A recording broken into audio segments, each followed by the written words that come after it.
Instalment पढ़ रहे थे, बड़ा वाला था।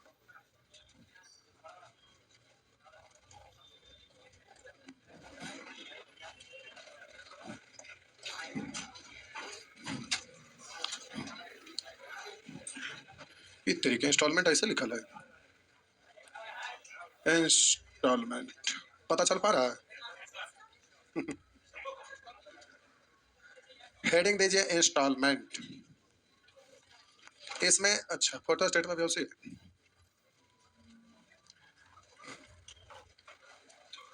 हेडिंग दीजिए इंस्टॉलमेंट, दे दिए।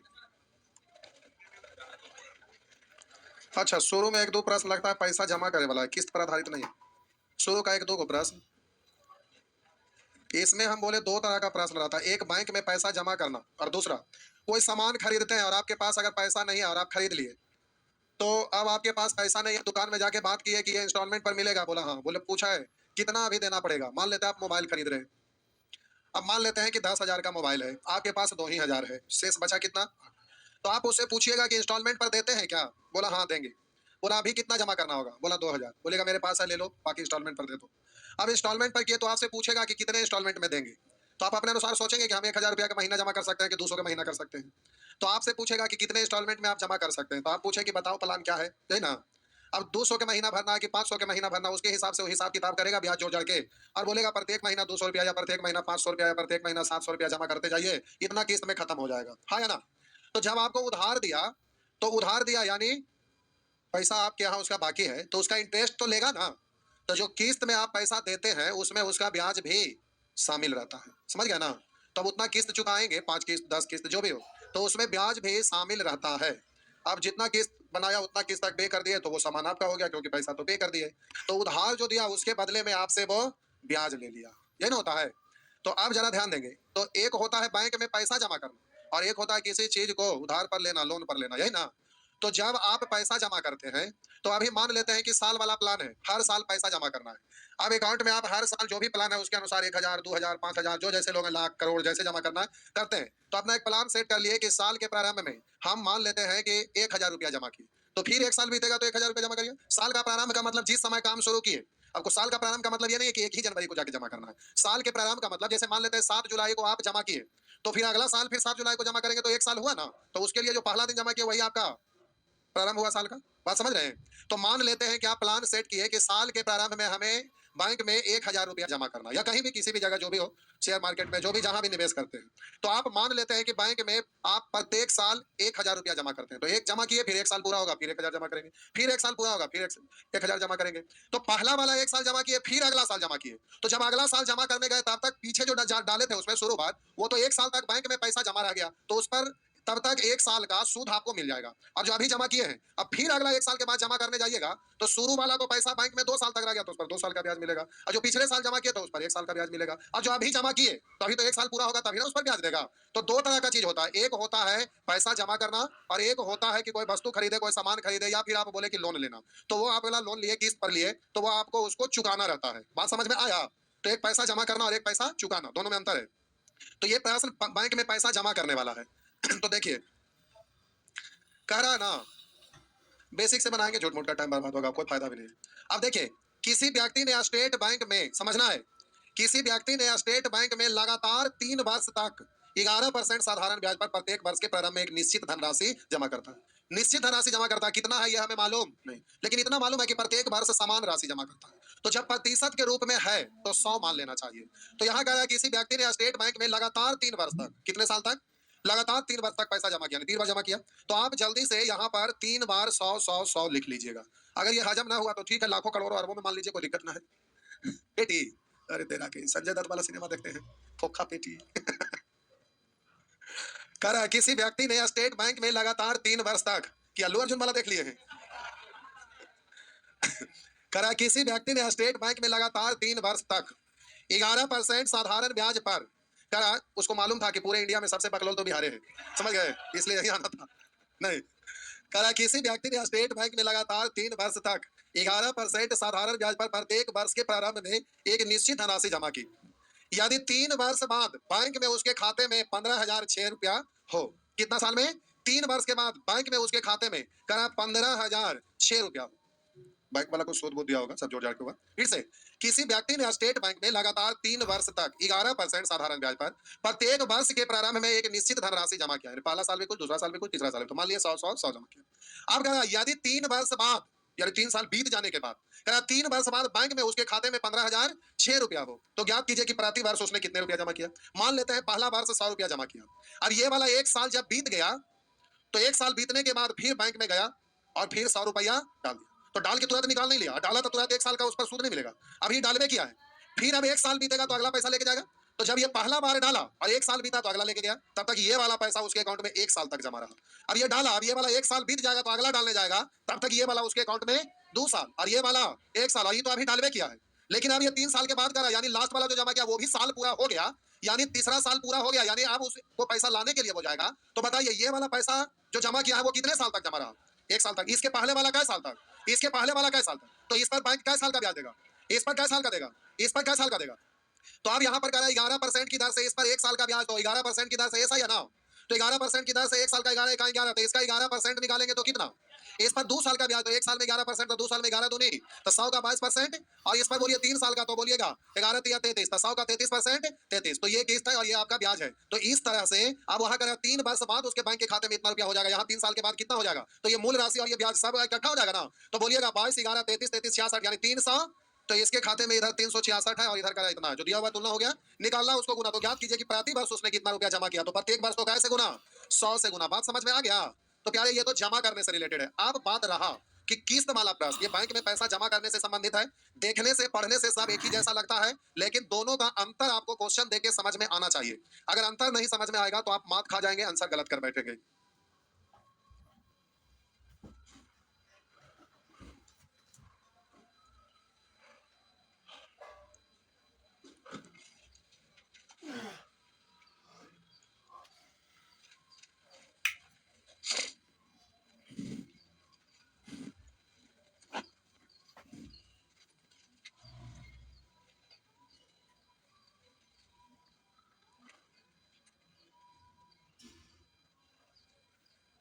हो गया, आगे बढ़े। साहब जी मिटा दूं? कुछ भी नहीं बोलते। चलिए मिटा दिए, आ जाइए आगे।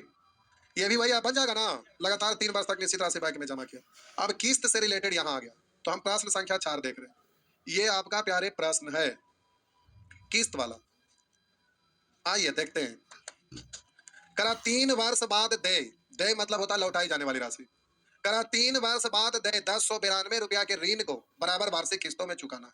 करा 3 वर्ष बाद दे 1092 रुपया के ऋण को बराबर वार्षिक किस्तों में चुकाना है। तो दे का मतलब लौटाई जाने वाली राशि, जो भी उधार लिया उसको अब लौटाएगा। तो करा 3 वर्ष बाद दे 1092 रुपया के ऋण को, यानी 1092 रुपया जो ऋण है वो बराबर वार्षिक किस्तों में चुकाना है। यदि ब्याज की दर 12% वार्षिक हो तो प्रत्येक किस्त का मान क्या है? तो हम बोले कि 3 वर्ष बाद दे 1092 रुपया के ऋण को बराबर वार्षिक किस्तों में चुकाना है। यदि ब्याज की दर 12% वार्षिक हो तो प्रत्येक किस्त का मान क्या है? कै साल में चुकाना है? 3 साल में। तो 3 गो 100 ऐसे लिखिएगा ना, 3 गो 100 ऐसे लिखेंगे ना। अब प्यारे जरा गौर करेंगे, उधर कह रहा 3 वर्ष बाद दे 1092 रुपया के ऋण को, यानी ब्याज समेत है। दे मतलब लौटाई जाने वाली राशि, लौटाया जाएगा तो पूरा का पूरा ब्याज समेत ही ना, तो इसमें ब्याज भी इंक्लूड है। अब बोलिए अंतिम किस्त देने गया, फिर ये उसके पहले किस्त दिया, फिर उसके ये पहले किस्त दिया, तो अंतिम जो किस्त देने के लिए गया उस पर क्या साल का ब्याज लगेगा? 1 साल का। तो 12% की दर से 1 साल का 12 ही कहाँ है? 12, तो 100 का 12%, 12। इस पर क्या साल का? तो 12 दूनी तो 100 का 24%, और इस पर 3 साल का, तो 100 का, सॉरी 12 का 3 साल में 12 तिया 36, यानी 100 का 36%, 36 हो गया ना। अब इधर 100 100 100 300, और इधर बोलेंगे 24 12 36 36 72, यानी 372। पूछ रहा है प्रत्येक किस्त का मान क्या है, तो कैसे? और इस तरह से ये गलत हो गया। अब आपको प्यारे अच्छे से समझना है, किस्त वाला में ध्यान रखना है, यहीं पे गड़बड़ हो जाता है। अब जो हम बोल रहे हैं उसको बड़ा ध्यान से सुनिएगा, जो बोल रहे हैं उस पर गौर करिएगा। क्या हुआ कि बरसात के मौसम में ज्यादा बारिश होने की वजह से दहाड़ आ गया। क्या हुआ कि नेपाल वाला ज्यादा पानी छोड़ दिया, तो दहाड़ आ गया पानी के वजह से, तो किसान का फसल सब डूब गया। बहुत सारे ऐसे किसान होते हैं जिनके पास एक्स्ट्रा पैसा होता है या एक्स्ट्रा रखे हुए रहते हैं अलग से। कुछ लोग ऐसे हैं कि प्रतिदिन कमाते हैं खाते हैं। कुछ लोग ऐसे रहते हैं कि सारा पूंजी निवेश कर दिया, उनके पास शेष कुछ भी नहीं बचा है, फसल होगा तब ये होगा। हर तरह के लोग रहते हैं। तो उसमें एक गरीब किसान थे, दहाड़ आया तो सब फसल बोए सब दा गया, पानी आ गया, पैसा उनके पास था नहीं, पानी सूखा तो अब फिर से खेती करने के लिए पैसा चाहिए। तो पैसा था ही नहीं, अब फसल लगाना है, तो सोचे कि चलो किसी से पैसा मांगते हैं। तो आप लोग जानते हो कि जिसके छत पर गेहूं सूखता है ना, उसी को गेहूं पैसा मिलता है, नहीं? हाँ या ना? नहीं। और जिसके बारे में पता रहता है कि इसके पास पैसा ना है, तो मांगबो करेगा तो उधार मिलने वाला नहीं है। तो वो बेचारा किसान इधर उधर अपने पड़ोसी भाई के पास गए, रिलेटिव के पास गए, जो भी लोग जाने पहचाने थे संपर्क में, उनके पास गए कि हमको कुछ पैसा उधार चाहिए, फिर हम दे देंगे, पैसा चाहिए। सूद पर नहीं, बोले हमको पैसा चाहिए। कोई नहीं दिया। पैसा मतलब समझते हैं ना, लिए फिर वही चीज लौटा देना है। तो कोई नहीं दिया, तो कोई ना कोई तो गांव में सेठ होगा जो सूद पर पैसा लगाता होगा, सब जगह रहता है। हाँ या ना? तो उस गांव में भी कोई ना कोई तो सेठ होगा, उसको क्या बोलते हैं, साहूकार। कोई ना कोई तो साहूकार होगा जो सूद पर पैसा लगाते होंगे। तो बेचारा पूछते पूछते गांव में साहूकार के पास गए, बोले क्या पैसा लगाते हैं, हमको पैसा चाहिए। बोला हाँ हाँ हम बिल्कुल लगाते हैं, सूद पर हम लगाते हैं। बोला हमें चाहिए, जो ऐसा ऐसा बात है, दहाड़ में दाग गया, ये हो गया वो हो गया। तो बोला कि हम रोज पूजा करते हैं तो भगवान से यही प्रार्थना करते हैं कि सब इतना दुखी हो जाए, पैसा का अभाव हो जाता, सब हमारे पैसा ले आवे। क्या जो जैसा करता है उसके डॉक्टर लोग क्या करता है, तो रोज लोग बीमार पड़ते रहे तो पेशेंट हमें याद है। हाँ या ना? सब लोगों का यही ना होता है। क्या हुआ? हम ही ना मनाते, अगर मनाते तो इतना डीप में ना पढ़ाते। हम ये सोचते कि इतना कम पढ़ाइए कि फिर से टारगेट वाइज पढ़ने आवे। नहीं क्या? हम अगर ये सोचते तो ये सोचते कि इतना कम पढ़ाइए कि कोई वैकेंसी आवे तो फिर से टारगेट वाइज पढ़े आवे। नहीं, इतना पढ़ाने की जरूरत नहीं था। अच्छा ठीक है, मान लिए। तो हम मान लिए तो वो किसान बोला कि हम तो चाहते हैं कि विपत्ति सबको आए तो हमारे यहाँ से पैसा ले जाए, क्योंकि हम सूद पर तो इसीलिए तो बैठे हुए हैं। बोला कि ठीक है, तो हमारा ऊपर विपत्ति आया हुआ है तो पैसा दीजिए। बोला कि लीजिए, जितना मांगिए उतना हम देते हैं। बोला ठीक है। बोला कितना पैसा चाहिए? तो किसान बोला इतना पैसा चाहिए। इतना मतलब कितना, हमको क्या पता, किसान मांगा वो जाने। बोला हमको इतना पैसा चाहिए। बोला ठीक है ले जाइए। तो किसान बोला कि देखिए हम पढ़े लिखे आदमी नहीं हैं, हम अनपढ़ आदमी हैं, इसलिए हमको हिसाब किताब नहीं करने आता है। तो हम इतना रुपया लेके जा रहे हैं, तो हम पढ़ा लिखा आदमी नहीं और अमीर भी आदमी नहीं है, हमको थोड़ा थोड़ा करके पैसा आता है। तो हम आपके पैसा ये 3 साल के लिए लेके जा रहे हैं, 3 साल के बाद हम आपको लौटा देंगे। 3 साल के बाद हम पक्का आपको लौटा देंगे। तो हर साल हम थोड़ा थोड़ा करके जमा करेंगे और 3 साल जैसे ही पूरा होगा तो हम आपके यहाँ जमा कर देंगे, आपका पैसा लौटा देंगे। तो हम पढ़े लिखे आदमी नहीं है, इसलिए आप हमको बता दीजिए सूद समेत जोड़ जाड़ के कि 3 साल बीतेगा तो फिर हम इतना पैसा आपके यहाँ आएंगे, आपको चुका देंगे, आप मेरा डायरी पर से नाम काट दीजिएगा। बोला ठीक है। तो जो साहूकार था जो सूद पर पैसा दिया, तो जितना भी किसान मांगा वो पैसा दे दिए। अब वहां पर डायरी पर नोट कर लिए कि फलाना किसान को हम इतना रुपया दिए हैं, जो इतना परसेंट की दर से ब्याज इसका वसूली करेंगे और ये किसान हमें 3 साल के बाद पैसा लौटा देंगे, सूद समेत इतना रुपया। वो पहले हिसाब किताब करके जोड़ जाड़ के लिख लिया और उसके बाद बोला कि आप तो आप साइन भी नहीं करने आता, आप यहाँ टिप्पा दे दीजिए और किसी व्यक्ति से पढ़वा लीजिए कि हम क्या लिखे हैं जोड़ जाड़ के। तो वो आदमी बाहर गया, फिर एक आदमी को बुला के लाया जो उनके संपर्क में लगा कि अच्छा आदमी है, उसको बुला के लाया और बोला कि डायरी पढ़ दीजिए तो हम टिप्पा दे देंगे। तो वो आदमी डायरी पढ़ा, तो लिखा वहां पर डायरी में लिखा हुआ था कि फलाना व्यक्ति को हम इतना रुपया दे रहे हैं जो 3 साल के बाद ब्याज समेत 1092 रुपया लौटाएंगे और उस किसान को हम 12% वार्षिक ब्याज की दर से पैसा दिए हैं। तो वो लिख लिया कि फलाना किसान को 12% की दर से 3 साल के बाद हमें उस व्यक्ति से 1092 रुपया वसूल लेना है। वो किसान समझ गया कि इसमें ब्याज वगैरह सब जोड़ा हुआ है, 12% की दर से हमसे इंटरेस्ट लेगा और 3 साल के बाद हमको 1092 रुपया इस व्यक्ति को लौटा देना है। तो कितना रुपया सूद पर लिया था ये हमें मालूम नहीं है। तो 3 साल के बाद 1092 रुपया वो किसान जाके उस साहूकार को लौटा देगा। बात खत्म। वहां से अब वो किसान पैसा लेके चला आया घर पे। कुछ दिन बीता, अभी साल भी पूरा नहीं हुआ था कि साहूकार का ऊपर से बुलावा आ गया, मतलब इस दुनिया से चल बसे। ऊपर से बुलावा आ गया, साहूकार इस दुनिया से चल गए। तब तो किसान को खुश हो जाना चाहिए, क्या वो चला गया तो पैसा तो अब बच गया। लेकिन ऐसा नहीं है। देखिए जो सूद पर पैसा लगाता है ना, उसका घर में जो लोग रहते हैं उनका भी उस पर निगाह टिका हुआ रहता है कि पापा किस किस को पैसा देते हैं तो लेंगे। तो उनको जाने के बाद तिजोरी का ताला तोड़ा गया, बड़का बड़का रजिस्टर निकला, कुछ कैश भी निकला। तो अब बाल बच्चा रजिस्टर पलटना शुरू किया, तो लिखा हुआ था फलाना व्यक्ति के यहाँ इतना इतना साल के बाद लेना, चिलाना व्यक्ति के यहाँ से इतना इतना साल के बाद पैसा लेना है। तो वो बच्चा डायरी लेकर इस किसान के पास खोजते खोजते गांव में उसका घर पूछते पूछते पहुंच गया। उसके घर पर, किसान के घर पर गया, बोला कि आप हमारे पापा से पैसा लिए थे? बोला जी बिल्कुल लिए थे। तो बोले कि अब वो इस दुनिया में नहीं रहे तो आप पैसा हमें लौटा दीजिएगा। तो बोला ठीक है लौटा देंगे। तो बोला कि हम यहाँ रहते नहीं है, हम तो बाहर रहते हैं, तो आप यहाँ काम क्रिया के लिए आए हुए थे तो हम आए थे तो पैसा लौटा दीजिए। तो किसान कहता कि देखिए आपके डायरी पे लिखा हुआ होगा कि 3 साल के बाद हम 1092 रुपया फलाना किसान को चुकाना है। तो हम गरीब आदमी है इसीलिए तो आपके पापा से सूद पर पैसा लिए थे। आप अचानक से अभी 1 साल भी पूरा नहीं हुआ है, 2-4 दिन अभी बाकी है, 10 दिन, 15 दिन, और अभी आके डायरेक्ट कह रहे हैं कि पैसा चुकाइए, तो हम कहाँ से चुकाएँगे? और दूसरा बात कि इसमें तो 3 साल का ना ब्याज जुड़ा हुआ है, तो हम अभी आपको पैसा कैसे लौटा देंगे 1092 रुपया? उसमें तो 3 साल का ब्याज जुड़ा हुआ है, तब 3 साल पूरा होगा तभी ना हम आपको पैसा लौटाएँगे। तब बोला कि जो भी ब्याज होता है उसको काट-कूट के हमको लौटा दीजिए। तब बोला कि देखिए, हम गरीब आदमी हैं, आपसे सूद पर उधार लिए हैं, तो हमारे पास पैसा नहीं है इसीलिए उधार लिए हैं। अब अभी आप कह रहे हैं तो हम कहाँ से देंगे? तो साहूकार का बेटा बोला कि जैसे भी दो हमको चाहिए। हम यहाँ नहीं रहते इसलिए हमको चाहिए। बेचारा अंदर से किसान कुड़कुड़ा गया कि 3 साल के लिए हम लिए थे, अभी कितना चंडाल इसका साहूकार का बच्चा कह रहा है, पैसे भी दीजिए, अभी दीजिए। तो बोला कि ठीक है, तो तुम ऐसा करो ना कि हमारे पास तो पैसा नहीं है, तुम जोड़-जाड़ के हमको बताओ कि अभी देंगे तो तुमको कितना हम देंगे। हम दूसरा के यहाँ से लाके दे देते हैं, और नहीं तो एक काम करो कि अभी हम तुम्हारा यहाँ 1092 रुपया लौटा देते हैं, और उसमें तो हमारा 3 साल का ब्याज जोड़ल है, लेकिन हम दूसरा व्यक्ति के यहाँ से लाके तुम्हें 1092 रुपया देंगे। तो उस व्यक्ति के यहाँ से लाएंगे तो इसमें तो हम 1092 लौटाइए दिए, तो अब हम उस व्यक्ति को सूद क्यों देंगे? तब तुम्हारे यहाँ जो भी पैसा निकलेगा वो व्यक्ति तुमसे सूद ले लेगा उतना देर का। बोला ऐसे कैसे होगा? अब जो सूद लगाता है उसको सूद देना पड़े तो अंदर से किरकिरी तो लगेगा।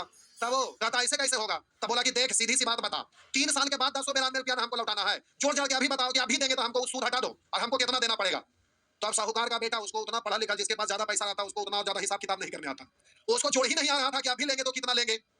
बोला कि आप ही जोड़ जाड़ के दे दीजिए। किसान को कहता आप ही जोड़ जाड़ के दे दीजिए, तो कहता कि तोरा जैसा पढ़ा रहती है तो हमें ना जाके शहर में रहती हाल, चुपचाप जोड़ के बता, ना तो लाठिया उठाया, बोला मार लाठी के गिरा देगा तो भाग। वो समझ गया कि लगता है कि किसान गर्म हो गया, और किसान है मजबूत आदमी, आएगा तो हाथों लाठी दे दिया तो एजे बैठ जाएंगे, शहर जा भी नहीं पाएंगे। तो साहूकार का बेटा बोला ना कि देखिए जो भी होगा हम आपसे लड़ने के लिए नहीं आए हैं, जो हमारा आवाज ही ऐसा थोड़ा कड़वा, हम शहर में रहे तो ऐसे ही बोलते थे, आपको खराब लगा कोई बात नहीं। बोला कि आप तुम आप कैसे करके बोल रहे हो, पहले से क्या कर रहे थे? तो बोला कि कोई बात नहीं, जो भी हो आपको रखना रख लीजिए, देना है दे दीजिए। बोला कि रखेंगे कैसे, 3 साल पूरा होगा तो हम पैसा नहीं देंगे। तो बोला कि अपना एड्रेस शहर का लिख दिया, बोला कि ये मेरा एड्रेस है और ये मोबाइल नंबर है, अगर एड्रेस पे पहुंचा दिए ठीक है, अगर ना पहुंचाए तो फोन कर दीजिएगा, हम आके ले लेंगे। बोला ठीक है तुम जाओ, हम 3 साल पूरा होगा पहुंचा देंगे। बेचारा साहूकार का बेटा चल गया। अब किसान बड़ा अफसोस कर रहा था, सोचा कि सूद पर पैसा लिए हैं, साहूकार का बेटा रार टाइप का है भी, अगर हम इसको समय पर 3 साल पूरा होने के बाद पैसा ना लौटाएंगे, तो अभी तो हम अकड़ के बोल रहे थे अगर 3 साल में पूरा ना हुआ तो हमारा जबरदस्ती वसूलेगा और मजा चखा देगा। इसलिए वो किसान भी डर गया, सोचा ना कि हमको भी थोड़ा थोड़ा पैसा करके जमा, थोड़ा थोड़ा बचा बचा के जमा करना पड़ेगा, और 3 साल में इस व्यक्ति को पैसा चुका देना पड़ेगा। अगर नहीं चुकाए तो हमरो बेइज्जती हो जाएगा अच्छे से। बेचारा ये सोचकर किसान सोचा कि चलो 1 साल तो होने वाला है, 2-4 10 दिन बाकी है, तो अभी गेहूं चावल थोड़ा थोड़ा बेचे हैं, तो कुछ पैसा तो घरे रखा है, बचा के रखे थे, फिर अगला साल थोड़ा बचाएंगे, फिर अगला साल जाके इसको पूरा दे देंगे। लेकिन फिर थोड़ा देर के बाद सोचते सोचते उसके मन में एक विचार आया, सोचा कि जैसे ही लोग सूद पर लगाता हम भी तो लगा सकते हैं, जो थोड़ा बहुत ये पैसा बचाए हैं इसको हम भी सूद पर लगा देते हैं। तो वो सोचा, फिर बोला कि अपने डिसाइड नहीं करेंगे, घर में फैमिली मेंबर में जो भी लोग थे, तो बोला सबसे राय ले लेते हैं। तो घर पर जाके बात करने गया, तो वहां पर विचार रखा कि ये जो पैसा अभी 1 साल में हम लोग को कुछ बचा है इसको हम लोग भी सूद पर लगा देते हैं। तो घर वाले लोग बोले कि देखो हम लोग गरीब आदमी है, साहूकार का डेली का काम होता है, उसके पास आदमी होता है पैसा वसूलने वाला, और हम लोग गरीब किसान है, अगर हम लोग को अगर कोई पैसा वापस ना लौटाएगा तो जबरदस्ती लड़के ले भी नहीं पाएंगे, इसलिए ये सब काम नहीं करते हैं। अगर लगा दिया और समय पर अगर सामने वाला आदमी पैसा नहीं लौटाएगा तो पैसा भी जाएगा, दूसरा कोई से बेइज्जती भी होना पड़ेगा, इसलिए ऐसा काम नहीं करिए, पैसा घर में रखे रहिए, थोड़ा थोड़ा करके 3 साल के बाद इतना पैसा एक साथ कर लेंगे और उस आदमी को पैसा लौटा देंगे। अभी बतवा जो कर रहा था तो उसका एक छोटा सा बच्चा था, वो बड़ा गौर से सुन रहा था। तो बोला पापा आप टेंशन ना लीजिए ना, हमारा एक दोस्त है, आप उस दोस्त को पैसा दे दीजिए, जब आप कहिएगा तब वो पैसा लौटा देगा। तो आदमी सोचा किसान कि अभी घुटनी को जरी को है अब इसको कौन ऐसा बड़का दोस्त है, अब इसका कौन ऐसा दोस्त है कि भला कह रहा है जब जितना मांगेंगे दे देगा। अब वो भी किसान चका गया, तो बचवा को कहता है कि कौन तुम्हारा ऐसा सेठ दोस्त हो गया कि जब मांगेंगे तब पैसा दे देगा। तब बोला कि है ना, तो बोला बताओ कौन है। अब वो भी सुनने के लिए बेताब थे कि कौन इतना छोटा बच्चा का इतना बड़ा दोस्त है कि जितना पैसा मांगेगा उतना जब चाहेगा जब दे देगा। तो बोला बताओ कौन है, तो कहता बगले में ना पोस्ट ऑफिस है, पोस्ट ऑफिस में जमा कर दीजिए, जब चाहिएगा जब वो दे देगा। बोला कि तो बच्चा बड़ा तेज है, सही बोल रहा है, उसमें पढ़े लिखे लोग जाते हैं और वहां पैसा जमा करेंगे तो सचमुच में वो दे देगा। तो उनका दिमाग खुल गया कि बच्चा तो बड़ा अच्छा है भाई। फिर बोले ठीक है बाबू। बोला कि पापा आप जाइए, टेंशन ना लीजिए, पोस्ट ऑफिस में सब पढ़े लिखे लोग रहते हैं, अच्छे लोग रहते हैं, जाइए उनको अपना सारा चीज बताइए, दुख दर्द की ऐसा ऐसा बात है, हम कितना पैसा दे दें कि 3 साल बीतने के बाद हमको 1092 रुपया आप लौटा दीजिएगा और जाके हम उस साहूकार को पैसा लौटा देंगे। तो किसान सोचा कि बच्चा तो अच्छा बात बोला।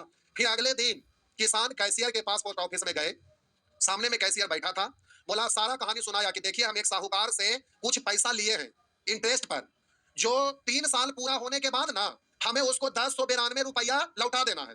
तो आप हमको ये बताइए कि अभी 1 साल पूरा होने वाला, 2-4 दिन बाकी है, तो आप हमको ये बताइए कि अभी हम आपको कितना रुपया दे दें और फिर अगला साल कितना रुपया दे दें और फिर अंतिम साल हम आपको कितना रुपया दे दें, कि जैसे 3 साल पूरा होगा हम आपके पास आएंगे और बोलेंगे मेरा सारा पैसा दे दीजिए, हम जाके उस साहूकार को सीधा दे देंगे, घर जाइबो ना करेंगे। वो भी कैशियर सोच में पड़ गया, ये कैसा मामला है भाई। तो कैशियर था, पढ़े लिखे था, उसको सोचा कि अब हम क्या करें। तो देखिए वो दिमाग कैसे लगाया, वो कैशियर मन में सोचा कि अभी हम इससे कितना ले लें, अभी तो 1 साल पूरा होने वाला है, तो अभी हम इससे कितना ले लें और फिर अगला साल कितना ले लें, और फिर अगला साल अंतिम साल कितना ले लें कि उस समय ये हमारे यहाँ पैसा लेके आए और हम इनको 1092 लौटा दें, जो जाके चुपचाप साहूकार को दे देंगे। तो कैशियर हिसाब करने लगा तो मन ही मन सोचा कि मान लेते हैं कि अभी 100 रुपया ले लूं और अगले साल 100 रुपया ले लूं और फिर अंतिम साल 100 रुपया ले लूं। तो अब कैशियर सोचता है कि इस किसान का तो एक साल बीत गया, अब ये 3 दिन बचा हुआ है, तो अभी हम इस किसान से कितना मांग ले, फिर अगला साल कितना मांग ले, फिर अंतिम साल कितना मांग ले। तो फिर कैशियर सोचता है कि एक साल तो बीत गया, तब एक साल बीत गया तो अभी ये हमको पैसा देंगे, अब फिर एक साल बीतेगा तो अगला बार देंगे, अब फिर अंतिम साल वो 100 रुपया लेके आएंगे, तब तक तो 3 साल बीत जाएगा। तो अंतिम वाला जो ये 100 रुपया लेके आएंगे वो पैसा तो हमारे यहाँ जमा रहबे ना करेगा, वो तो आएंगे देंगे, हिसाब करेंगे और जाके लौटा देंगे, क्योंकि अभी तो एक साल बीत गया है। तो अभी अगर हम उनसे 100 रुपया लेते हैं तो अब ये अगला बार जब 100 रुपया देने आएंगे एक साल के बाद, तब तक 2 साल बीत जाएगा, तो ये वाला पैसा तो हमारे यहाँ तक 1 ही साल तक जमा रहेगा, और ये वाला फिर एक, अब फिर जब अंतिम बार देने के लिए पैसा हमको आएंगे तीसरा साल, तो ये अंतिम बार देने के लिए जब आएंगे तो ये वाला पैसा जो अभी लेते हैं वो हमारे यहाँ 2 साल तक जमा रहेगा, और ये वाला पैसा 1 साल तक जमा रहेगा, और अंतिम वाला जो देने के लिए आएंगे तो उस समय तो समय पूरा रहेगा, तो ये वाला पैसा तो पोस्ट ऑफिस में उनका जमा होवे नहीं करेगा, तो ये पैसा तो उसी में हिसाब करके जोड़ जाड़ के दे देंगे, तो ये पैसा तो मेरे पास रहेगा ही नहीं, तो हम इस पर तो सूद देंगे ही नहीं, तो इस पर सूद 0। ये वाला पैसा 1 साल तक जमा रहा, ये वाला पैसा 2 साल जमा रहा, तो सोचा कि इस पर हम 1 साल का ब्याज देंगे, इस पर 2 साल का ब्याज देंगे, और ये वाला पर तो कोई ब्याज नहीं। बात समझ में आया? फिर से नहीं समझ में आया। हम बोले कि कैशियर सोचा कि इस व्यक्ति का तो 1 साल बीत गया, 1 साल तो ये खत्म हो गया, तो अभी इस किसान से हम अगर 100 रुपया ले लेते हैं तो 1 साल तो इनका बीत गया, अब ये पैसा हमारे यहाँ अभी डालेंगे, अब फिर अगला बार 1 साल पूरा होने के बाद फिर ये लेके आएंगे, तो जब ये वाला पैसा लेके हमारे यहाँ आएंगे तो ये पिछले साल जमा किया तो 1 साल नहीं रहेगा मेरे यहाँ, तो हम इस पर 1 साल का ब्याज देंगे। अब फिर जब ये वाला जो पैसा जमा किया 1 साल बीतेगा, तो फिर अंतिम बार जब ये लेके आएंगे तो ये वाला पैसा हमारे यहाँ जैसे ही लेके आएंगे तो तीसरा साल तो पूरा हो रहेगा। नहीं समझे मेरा बात? हम बोले 1 साल बीत गया, और 1 साल बीतने के बाद 2-4 दिन अभी बचा है, तो किसान इनके यहाँ पोस्ट ऑफिस में आया और बोला कि हम अभी आपको कितना दे दें, और अगला साल कितना दे दें, और अंतिम साल कितना दे दें। तो कैशियर सोचा कि अभी अगर इतना हम ले लेते हैं, फिर अगला बार ये देने के लिए आएंगे, तो अगला बार जब ये पैसा देने आएंगे तब तक ये वाला पैसा हमारे यहाँ पोस्ट ऑफिस में 1 साल तक जमा रहेगा, तो हम इस पर 1 साल का ब्याज देंगे। फिर ये अगला बार जब पैसा देने के लिए आएंगे तो उस समय तो हम हिसाब किताब ही करेंगे, तो ये अंतिम वाला देने के लिए आएंगे तब तक ये वाला पैसा हमारे यहाँ 1 साल तक जमा रहेगा, और इसके पहले साल वाला हमारे यहाँ 2 साल तक जमा रहेगा, और उस समय हिसाब किताब तो करबे करेंगे, तो जो अंतिम बार देने के लिए वो आएंगे वो तो हमारे पोस्ट ऑफिस में जमा ही ना रहेगा, तो इस पर तो हम कोई ब्याज नहीं देंगे, और उसके पहले साल जमा किया उस पर 1 साल का ब्याज देंगे, और उसके पहले 1 साल जमा किया था तो उस पर 2 साल का ब्याज देंगे, यानी अंतिम में जब हिसाब किताब होता है इसलिए उस पर कोई ब्याज नहीं होगा, क्योंकि जोड़ जाड़ के कैशियर तो उनका पैसा उन्हीं के यहाँ लौटा देगा कि आप लेके आए हैं, ये पैसा भी लेके जाइए, ये वाला हमारे यहाँ 1 साल तक जमा रहा था, इस पर हम 1 साल का सूद भी देंगे, तो ये वाला पैसा और सूद वाला पैसा भी लेके जाइए, और इसके पहले साल जो जमा किए थे ये वाला हमारे यहाँ 2 साल तक जमा रहेगा, तो ये पैसा और इस पर हम 2 साल का ब्याज देंगे। हाँ या ना? तो इस पर आपका कोई ब्याज नहीं। जो अंतिम किस्त देने के लिए गए तो उस समय तो हिसाब किताब हो ही जाएगा, तो उस पर कोई ब्याज नहीं लगेगा, तो ये वाला पैसा पर पोस्ट ऑफिस उसको कोई ब्याज नहीं देगा। उसके पहले साल जमा रहा उस पर कै साल का ब्याज देगा? 1 साल का, तो 12% की दर से 1 साल का 12 का 12 100 का 12%। अब इस पर 2 साल का ब्याज देगा, तो इस पर 12% की दर से 2 साल का 12 दूनी 24, 100 का 24% कितना 24। तो अब कैशियर सोचा कि 100 यानी 300, और 24 12 36 प्लस 0 36, तो 336। तो सोचता है कि उधर देय है लौटाई जाने वाली राशि 1092, और इधर लौटाई जाने वाली राशि सूद समेत कितना है 100 100 100 300 और 24 12 36 यानी 336। तो लौटाई जाने वाली राशि का तुलना लौटाई जाने वाली राशि के साथ, तो हम बोले ब्याज के साथ टोटल का तुलना टोटल से निकालना है, उसको गुना करिएगा। तो प्रश्न में करा प्रत्येक किस्त का मान क्या है, तो प्रत्येक किस्त तो कैसे गुना? बात समझ में आया? तो हम कहना ये चाह रहे हैं कि किस्त वाला जब भी प्रश्न आए तो 3 किस्त में कहे तो 3 बार 100 100 100 लिख दीजिएगा, 3 किस्त कहे तो 3 को 100 100 100 लिखिएगा, अगर 4 किस्त कहे तो 4 को 100 100 लिखिएगा, 5 किस्त कहे तो 5 को 100 100 100 लिखिएगा। और जब अंतिम किस्त देने के लिए जाता है तो अंतिम किस्त जब देने के लिए गए तो अंतिम जब दे ही दिए तो उस समय तो हिसाब किताब हो ही ना जाएगा, तो वो वाला पैसा तो उसके यहाँ जमा रहा नहीं, इसलिए उस पर तो ब्याज मिलेगा नहीं, इसलिए अंतिम वाला को हमेशा 0, और उसके पहले वाला 1 साल तक, उससे पहले वाला 2 साल, और उससे और पहले रहता तो 3 साल, उससे भी पहले रहता तो, यानी अंतिम से शुरू करिएगा। अंतिम में जो देने के लिए गया उस समय हिसाब किताब हो गया, इसलिए इस पर कोई ब्याज नहीं। इसके पहले वाला साल पर 1 साल का, उससे भी पहले वाला पर 2 साल का, और उससे पहले और भी होगा तो 3 साल का 4 साल का। बात समझ में आया?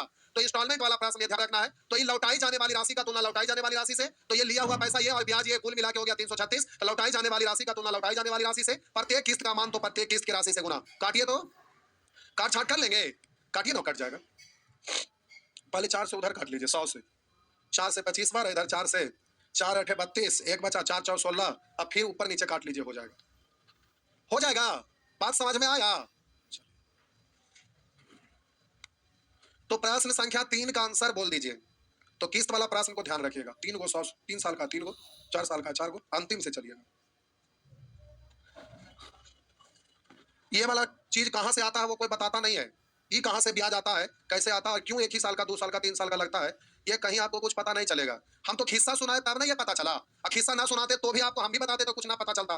तो खिस्सा जब जब सुनाते हैं तो अंदर का चीज भी उसमें सारा चीज दिख जाता है, दर्पण की तरह स्पष्ट दिखता है। तो खिस्सा यहाँ सुनाना जरूरी था। खिस्सा नहीं सुनते तो ये 100% क्लियर आपका नहीं होता, तो रट्टा लग जाता कि ऐसे होता है। परंतु क्यों होता है, क्यों का जवाब यही से है। तो जितने भी खिस्सा सुने होंगे अभी तक, जहां तक खिस्सा सुनाना पड़ता है मजबूरी में, जहां बच के निकलना रहता है वहां बच के भी निकलना पड़ता है। आइए आगे बढ़े, मिटा दूं। तो प्यारे 3 नंबर प्रश्न का आंसर बोलिए, कौन पहले बोलते हैं? बोलिए बउआ जल्दी से, जल्दी से बोलिए।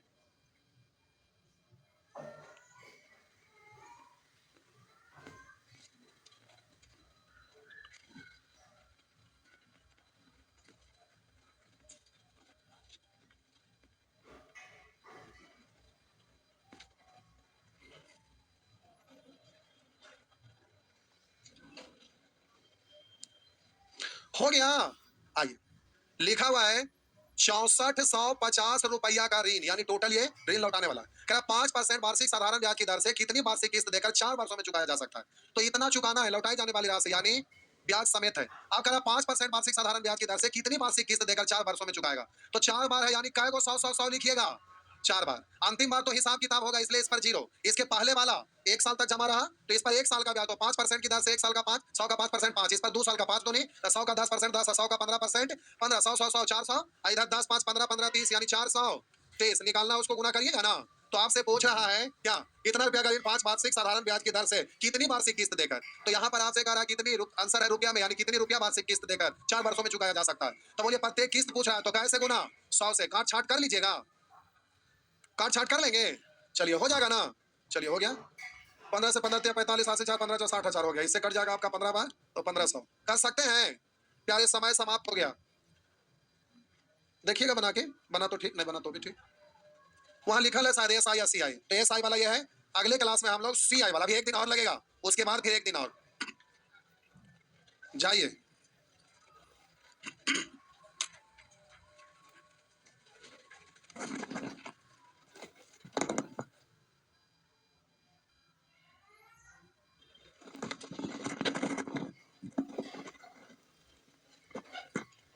चलिए निकालिए, शुरू हो जाइए, निकालिए। क्या पढ़ रहे थे? अच्छा, इंस्टॉलमेंट पढ़ रहे थे। इंस्टॉलमेंट,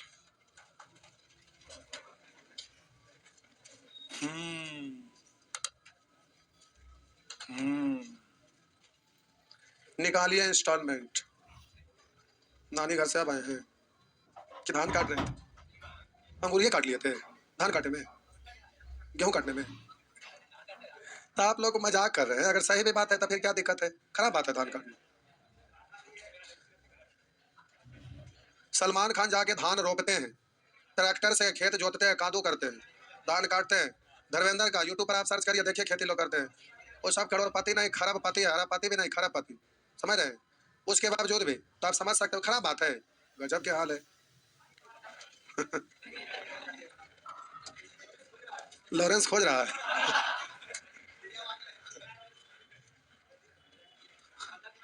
कोई ना कोई तो सबको खोजते ही रहता है।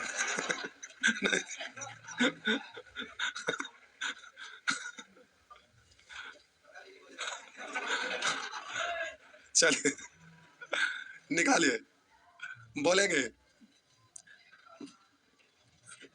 ऑफलाइन पढ़ते हैं तो मजा आता है, नहीं ऑनलाइन में मजा नहीं आता है। लेकिन अब धीरे धीरे ऑफलाइन बैठते जा रहा है सभी लोग का। आज गए थे 12 बजे के बाद इस तरफ, तो 47 गो हॉल खाली था। इतना बड़ा तो नहीं था लेकिन इससे थोड़ा सा छोटा। 47 गो हॉल खाली था। सोचिए, इंजीनियरिंग का चल रहा था, मेडिकल का, ही सब खाली हो गया। तो अभी है कि ऑनलाइन ऑफलाइन, ऑनलाइन ऑफलाइन। तो होता क्या है कि ऑनलाइन 399 199 299 के चक्कर वाला रहता है, तो पढ़ने में ऑफलाइन मजा आता है, लेकिन फीमा ऑनलाइन वाला देने में मजा आता है। और इसके कारण क्या होता है कि ऑफलाइन में बहुत खर्च है, इसीलिए धीरे धीरे अब ऑफलाइन उठते जा रहा है। लोग मेंटेन नहीं करेंगे, क्योंकि वहां पर गए तो पूछे तो बोले कि सर देख रहे हैं सब चीज छोड़ छाड़ के चल गए। अब उसमें करोड़ों का लागत लगल रहता है, फिर भी बोले कि साहब छोड़ छाड़ के चल गए, बंद करके ले जाके क्या करेंगे। तो ऐसा ऐसा ढेर सारे हॉल बंद हो गए हैं। सगुना मोड़ पर जाइएगा, दृश्य तो देख के अजीब लगेगा। बड़का बड़का बिल्डिंग ऐसे ही सब खाली है, जो क्लास चल रहा था बोरिंग रोड चौराहा पर, सब हॉल खाली। मेंटर ऐसा ऐसा खाली हो गया सब। ये वो खाली हो जाए मेंटर का हम क्लास देखे हम कि इतनी वो एकदम क्लास हो उसमें लगा 10-20 को बच्चा था। तो सब मतलब इंजीनियरिंग मेडिकल जनरल तो थोड़ा बचल भी है, लेकिन इंजीनियरिंग मेडिकल ये सब एकदम में खत्म। अब पीडब्ल्यू वाला खाली एक जगह चल रहा है। पता ना लोगों को क्या हो गया। एक दिन संजोग से आ रहे थे तो गाड़ी धीमे किया, बेचवा टूटा था, देखे कि सब टी शर्ट पे लिखा हुआ था धीरे किए। तब बोले क्या हाल है बाबू? तो बोले आप चक्रवर्ती सर है ना? पहचान गया, बलवा से पहचान गया। तो बोले हाँ। तो फिर बुलाया बड़ा करीब से आके बोला बोला कि सर हम लोग एडमिशन ले तो लिए लेकिन मजा नहीं आ रहा है। तो वही होता है। तो ऑनलाइन वाला का अलग चीज रहता है, ऑफलाइन का अलग रहता है। तो लोग वहां पर है कि एडमिशन ले ले, धीरे धीरे बदलाव आता है माइंड में, सब लोग का ऑनलाइन वाला आ गया था। लेकिन धीरे धीरे कुछ दिन के बाद समझ में आता है कि सब माथा के दर्द है। पढ़ते हैं तो दुख दर्द दूर हो जाता है। आप लोग आते हैं मजाक मजाक में, आप कुछ बोले कभी हम लोग बोले, कितना मजा आता है, हाँ या ना? तो इसमें ऑफलाइन में है कि रोज फिजिकल क्लास करने आ रहे हैं, रोज दौड़ के धूप के आ रहे हैं, तो इसका बात अलग रहता है, मजा आता है। आइए लाइब्रेरी है, अब लाइब्रेरी सब बंद हो जाएगा कि लाइब्रेरी आपको लगता है ना, इसलिए कि आप सोचते होंगे कि लाइब्रेरी में तो मजा आता है, लेकिन जो लाइब्रेरी चला रहा है उसको समझ में आएगा कि मेंटेनेंस में भी कितना खर्च होता है, तो धीरे धीरे वो बंद कर देगा। देखिएगा थोड़ा दिन के बाद लाइब्रेरी में भी अभी 500 300 400 में चलता है ना, वो दिन दिन भर आपको दे देगा 24 घंटा के लिए 200 300 रुपया में। देखिएगा ज्यादा दिन है, 2-3 महीना के अंदर होना शुरू हो जाएगा। और उसके बाद फिर जब रेट सस्ता हो जाएगा तो बंद हो जाएगा। जाहिर सी बात है। क्या हम गलत बोले? मेंटेन नहीं होगा तो वही जाएगा, जाहिर सी बात है। आइए आइए आगे बढ़िए। क्या हुआ? चलिए शुरू हो जाइए, बोलेंगे क्वेश्चन नंबर 1 हम सोचिए ना एग्जामिनेशन सेंटर को लेना। दिल की बात बोल दी। बोलेंगे 1 2 3 4 5 6 6 नंबर। आइए साहब जी आप 6 नंबर पूछ रहे, 6 नंबर प्रश्न आप पूछ रहे हैं। ये है 6 नंबर, तो 5 ये 6, आ जाइए। ये है आपका प्रश्न संख्या 6। इसमें भी दिक्कत तो नहीं होना चाहिए, सीखे हुए तो है। आइए लिखा हुआ है ना, कर 9988 रुपया, लिखा हुआ 9988 रुपया का एक ऋण 4 किस्तों में दे है। कितने किस्त में? यदि पहली किस्त का 2 गुना, कर यदि पहली किस्त का 2 गुना दूसरी किस्त, पहली किस्त का 2 गुना है दूसरी किस्त, पहली किस्त का 2 गुना है दूसरी किस्त, एक तो ये करा, पहले किस्त का 2 गुना दूसरी किस्त, दूसरी किस्त का 3/2 गुना तीसरी किस्त।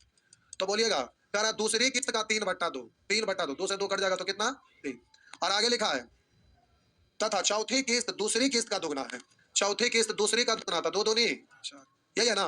बस अब हम बोले आगे लिखा है कि शेष समय के लिए ब्याज 10% प्रति वर्ष दे हो। तो पहली किस्त की राशि क्या है? तो ब्याज की दर कितना दिया हुआ है? तो अंतिम किस्त जब देने के लिए गया तो उस समय तो हिसाब किताब हो जाएगा, तो इस पर कोई ब्याज। तो बोलिएगा इतना का 0%, 0। अब इसका 1 साल का तो 10% की दर से 10% हटाएंगे 100, 10 या 30% हटाएंगे 100, 2 अंक के बाद दशमलव। बोलिए इस पर 2 साल का तो 10% की दर से 10 दूनी 20। तो अब बोलिए इसका 20%, 20 दूनी 40, परसेंट हटाएंगे। अरे 2 है तो 10% की दर से 10 दूनी 20, परसेंट हटाएंगे 100 तो 20 दूनी 40, ऐसे लिखाएगा ना? तो वही ना बोले हैं कि 20 20 दूनी 40, 2 अंक के बाद दशमलव। इस पर 3 साल का तो 10% की दर से 3 साल का 10 या 30, एक का 30%, परसेंट हटाएंगे 100, तो बोलिए दशमलव 3 हो गया ना? अब हम बोले टोटल का तुलना टोटल से करिएगा, तो बोलिएगा 4 3 7 2 9 1 10, 30 पैसा 30 पैसा, 60 पैसा 40 पैसा, 1 रुपया। तो 4 3 7 2 9 1 10, इधर 1 11 निकालना है, उसको गुना पूछ रहा है। तो पहली किस्त की राशि तो कैसे गुना? 1 से हो गया। 11 से 11 9 99, 8 तो नहीं लगा, 0 उतरा, तो बोलेंगे 1 डिजिट और, तो 11 8 88 हो गया, है ना? अब देखिए ये रेशियो है ना, यानी रेशियो है ना, पहले देख लीजिए। अब इस पर 2 को 0 दे देते तो कैलकुलेट करना ज्यादा आसान नहीं होता? नहीं समझे आप? रेशियो लिखे, पहला किस्त, दूसरा किस्त, तीसरा किस्त, चौथा किस्त, तो ठीक है 1 2 3 4 लिखाया। आप इस पर 2 को 0 डाल देंगे तो कोई जुलूम हो जाएगा क्या? नहीं ना। तो आप यहाँ पर डायरेक्ट बोल सकते हैं कि इस पर तो 0, इस पर 1 साल का ब्याज 10% की दर से 10% के लिए 2 0 कैंसिल, 10 या 30, 2 साल के लिए तो 10 दूनी 20, 20 बट्टा 100, 2 0 खत्म, 20 दूनी 40, इस पर 3 साल के लिए तो 10 या 30%, 30% के लिए 2 0 खत्म तो 30, ऐसे भी तो बोल ही सकते थे ना। तो आप बोलते कि इतना का तुलना 4 3 7 2 9 1 10 100, इधर 100 यानी 1100 पूछ रहा है। पहली किस्त की राशि तो कैसे गुना? 2 0 ऐसे उड़ाते, बात तो वही होता ना। तो आप 0 डाल लीजिए, कैलकुलेट करने में सुविधा हो। समझ में आया जी? एग्जाम का पूछा हुआ है साहब जी, मेंस का क्वेश्चन है, एग्जाम का पूछा हुआ है बबुआ।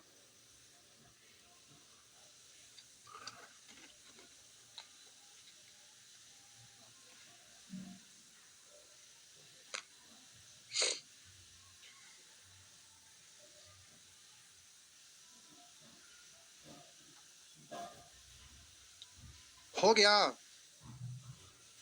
हो गया साहब जी। बोलिएगा 7 7 बे, अब बन जाएगा ना? चलिए जल्दी से अभी इसी वक्त बना दीजिए, 1 सेकंड के अंदर। वाह, बड़ा जल्दी बना दिया। मिटा दो।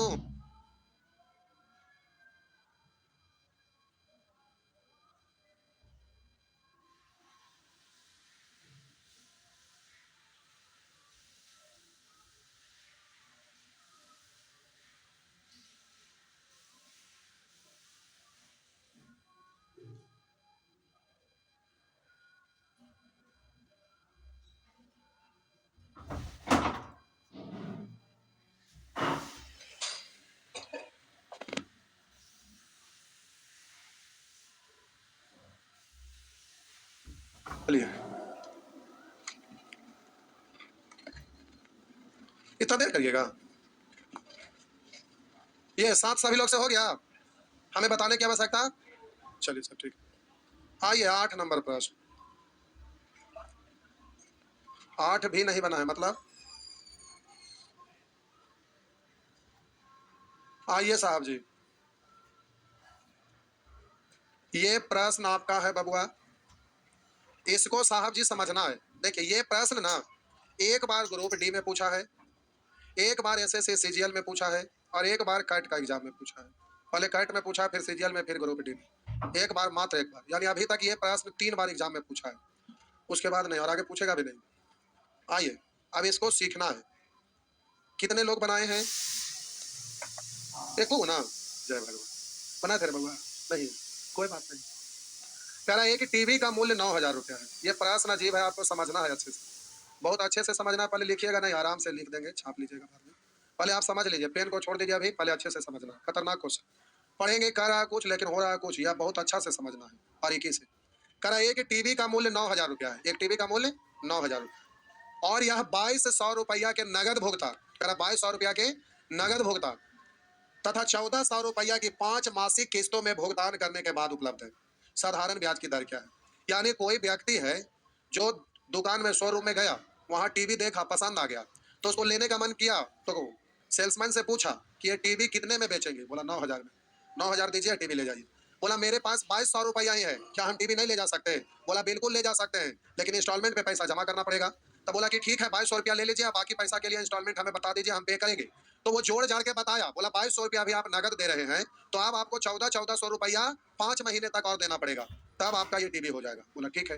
तो करा एक टीवी का मूल्य 9,000 रुपया है, और 2200 रुपया के नगद भुगतान किया, यानी तत्काल 2200 रुपया दिया। अब कह रहा था 1400 रुपया की 5 मासिक किस्तों में भुगतान करने के बाद उपलब्ध है, यानी 1400 रुपया 5 बार देगा तो वो टीवी हो जाएगा। तो कह रहा है साधारण ब्याज की दर क्या है? तो प्यारे यहाँ पर टीवी का मूल्य, टीवी का मूल्य कितना है? 9,000। 9,000 रुपया। टीवी को खरीदने में, टीवी को खरीदने में भुगतान किया गया राशि,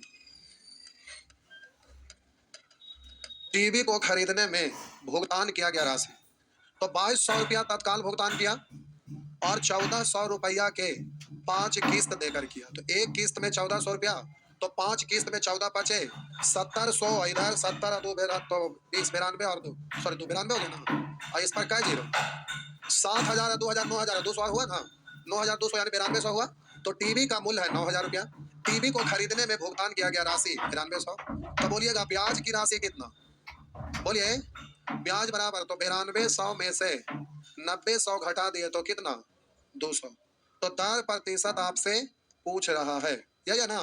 दर प्रतिशत आपसे पूछ रहा है, समझ गए साहब जी? आइए अब समस्या तो अब खड़ा होगा। करा टीवी का मूल्य 9,000 रुपया, टीवी को खरीदने में भुगतान किया गया राशि 9200, तो ब्याज हो गया 200। तो आप ये ना बोल दीजिएगा कि मूलधन को नीचे, ब्याज को ऊपर, प्रतिशत तो 100 से गुना। तो ऐसे आप करके ही ना बोल दीजिएगा कि 20/9। ना, बड़ी अंदर की बात है, समझना होगा इसमें।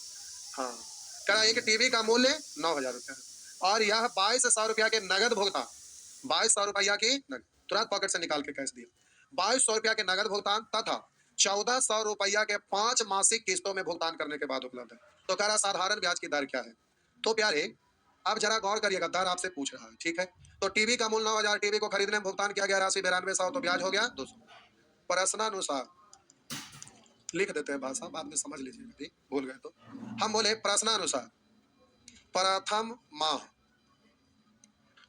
माह के लिए, तो अब बोलिएगा प्रथम माह के लिए किस्त होगा, प्रथम माह के लिए अब राशि जो होगा, टीवी का मूल्य 9,000, टीवी को खरीदने भुगतान किया गया राशि 9200, तो ब्याज 200।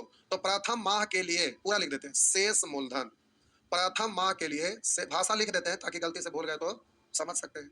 तो प्रथम माह के लिए शेष मूलधन, तो बोलिएगा हम बोले प्यारे 2200 तो भुगतान कर दिया, 9,000 में से 2200 भुगतान कर दिया, तो 2200 भुगतान करने के बाद शेष बचा कितना, 9,000 रुपया था, तो 2200 रुपया तो तत्काल भुगतान कर दिया, तो शेष बचा कितना, कितना 6800। फिर से ध्यान से सुनिएगा, समझना है। टीवी का कीमत है कितना, तो आप कैश दे दिए कितना, आप 2200 दे दिए, तो शेष बचा कितना देना, 6800 जो बचा उसी के लिए ना किस्त की बात किए हैं। तो अभी उसका वाला पैसा आपके यहाँ है कितना, 6800 रुपया, तो 6800 रुपया ही ना, 6800 रुपया पर ही ना ब्याज लेगा। आप उधार लिए हुए हैं, उसका पैसा आपके यहाँ 6800 रुपया है, तो 6800 रुपया को ब्याज लेगा ना। तो इसीलिए लिखे प्रथम माह के लिए शेष मूलधन, तो 9,000 में 2200 पे कर दिए, तो 6800 बचा। अब यहाँ पर बोलेंगे दूसरे माह के लिए शेष मूलधन, तो प्यारे 6800 में से अब पे कर दिए कितना, 1400 पे कर दिए, प्रत्येक किस 1400 का ना बना है, तो हम बोले 6800 रुपया में से अब 1400 रुपया पे कर दिए, तो अब बचा कितना, कितना 5400 रुपया। तो फिर से 9,000 रुपया का टीवी था, 2200 रुपया पे किए, बचा कितना 68, उसका 6800 रुपया आपके पास रहा, इसलिए 6800 रुपया का ब्याज आपसे 1 महीना तक लेगा। अब 1 महीना के बाद फिर गए और उसको 1400 रुपया पे कर दिए, तो आप 6800 रुपया पर ब्याज नहीं ना दीजिएगा, कहिएगा कि हम तो तुमको 1400 रुपया पे कर ही दिए, तो अब शेष बचा कितना, तो अब 5400 रुपया पर ना फिर ब्याज देगा, क्योंकि उसका पैसा तो आपके यहाँ बकाया 5400 रुपया है, तो अब 5400 रुपया ही पर ना आपको ब्याज देना पड़ेगा। तो इसीलिए बोले दूसरे माह के लिए शेष मूलधन 1400। आप बोलिए तीसरे माह के लिए शेष मूलधन, तो आप बोले 5400 में से 1400 फिर पे कर दिए, तो बचा कितना 4000। आप बोलिए उसी तरह से चौथे माह के लिए शेष मूलधन, तो आप बोलेंगे 4000 में से फिर 1400 पे कर दिए, तो कितना बच गया 2600, यही है ना। तो प्यारे कै किस्त में चुकाना था, तो आपको 5 किस्त में चुकाना था, तो पांचवें माह के लिए शेष मूलधन, तो 2600 में से 1400 घटा दिए, तो कितना बच गया 1200। तो अब हम बोले कि इन सब को जोड़िए, तो 0 0 6 2 8 4 12 8 20 हासिल 2 2 1 3 2 5 4 9 9 5 14 6 20 20,000। ये जो टोटल आपका मूलधन 20,000 दिख रहा है, वो 1 माह का मूलधन है। 1 माह के लिए, 1 माह के लिए मूलधन बराबर, 1 माह के लिए मूलधन बराबर 20,000। अब ये बात यहां तक समझाए तो ठीक है, समझे, लेकिन ये वाला फिर आपको हजम नहीं हुआ, अब इसको फिर समझना है। गड़बड़ है ना। फिर से पहले इसी लाइन को पहले क्लियर करते हैं, उसके बाद इस लाइन पर आते हैं, क्योंकि यहाँ पर फिर नहीं समझ पाएंगे कि 1 माह के लिए मूलधन कैसे लिख दिए भाई, ये भी समस्या वाली बात है। तो यहाँ पर सब जगह गड़बड़ चल रहा है। तो एक बार फिर से क्वेश्चन पे ध्यान दीजिएगा। एक टीवी का मूल्य 9,000 रुपया है और यह 2200 रुपया के नगद भुगतान तथा 1400 रुपया के 5 मासिक किस्तों में भुगतान करने के बाद उपलब्ध है। तो साधारण ब्याज की दर पूछ रहा है, तो जब दर पूछ रहा है तो आपको समय मालूम होना चाहिए और मूलधन भी मालूम होना चाहिए। ब्याज तो हमें मालूम हो ही गया है, तो मूलधन और समय मालूम करना है। तो आप बोलिए दर प्रतिशत पूछ रहा है, तो प्यारे यहाँ पर ब्याज तो शुरू में ही बड़ा आसानी से पता चल चुका है, लेकिन मूलधन और समय में समस्या था। तो हम बोले कि टीवी का मूल्य 9,000, टीवी को खरीदने में भुगतान किया गया राशि तो तत्काल 2200 रुपया और 1400 रुपया के 5 किस्त में 14 पचे 70, इस तरह से टोटल 9200 रुपया भुगतान किए। तो हम बोले कि टोटल भुगतान किया गया राशि में से मूल राशि को घटा देंगे तो ब्याज की राशि आ गया 200। अब आपको प्रश्न के अनुसार अंदर का चीज समझना है, जिसमें हम बोले कि प्रथम माह के लिए शेष मूलधन, तो 9,000 का टीवी था, कैश आप 2200 रुपया जमा कर दिए, शेष राशि बच गया 6800। 6800 के कारण इंस्टॉलमेंट पर बात किए, तो उस सेल्समैन का टीवी जो लिए उसके वजह से 6800 रुपया आप नहीं चुका सके, यानी उस व्यक्ति का पैसा आपके यहाँ 6800 रुपया है, तो वो 6800 रुपया का टीवी आप घर पर लेके अभी आप बैठे हुए हैं, यानी उसका 6800 रुपया आपके पास है, तो 6800 रुपया पर ब्याज देंगे। तो अब 6800 रुपया पर ब्याज आप देंगे, तो अब 6800 रुपया उधार था, लेकिन अब 6800 में 1400 रुपया फिर चुका दिए, तो अब दूसरे माह के लिए मूलधन बचा कितना 1400। अब 1400 पर 1 माह तक ब्याज देना होगा। फिर जैसे ही ये पूरा 1 महीना बीता, तो तीसरे माह के लिए फिर 1400 रुपया फिर जाके पे कर दिए, इसलिए तीसरे माह के लिए बचा कितना 4000। उसी तरह से चौथे माह के लिए 2600 और 5वें माह के लिए 1200। अब यहाँ पर हम सब मूलधन को जोड़ दिए तो 20,000 लिखा गया। तो आप कहेंगे सर इधर जोड़ेंगे तो 1 माह 2 माह 3 माह 4 माह 5 माह होना चाहिए, तो आप 5 माह के लिए मूलधन 20,000 लिखते, तो आप 1 माह के लिए कैसे लिख दिए, अब ये आपको समझना है। तो ध्यान से देखिएगा, मान लेते हैं कि ब्याज का दर कुछ भी अपने से आपको समझने के लिए, अभी तो मालूम है नहीं है, कुछ भी मान लीजिए, हम समझाने के लिए बोल रहे हैं। तो अब जरा समझिएगा, हम बोले 20,000 रुपया पर 10% के दर से ब्याज निकालिए तो कुछ रुपया आएगा। तो हम बोले 20,000 का 10% निकालिए तो कुछ ना कुछ तो आएगा। मान लेते हैं ब्याज का दर 20% समझाने के लिए, तो हम 20,000 का 10% निकालेंगे तो 20,000 का 10% के लिए 2 जीरो खत्म होगा। तो बोलिए टोटल ब्याज कितना होगा? 2,000 रुपया, हाँ या ना? अब देखिए हम बारी बारी से सबका निकालते हैं, तो 6800 का 10% निकालिएगा तो बोलिएगा कितना? 680।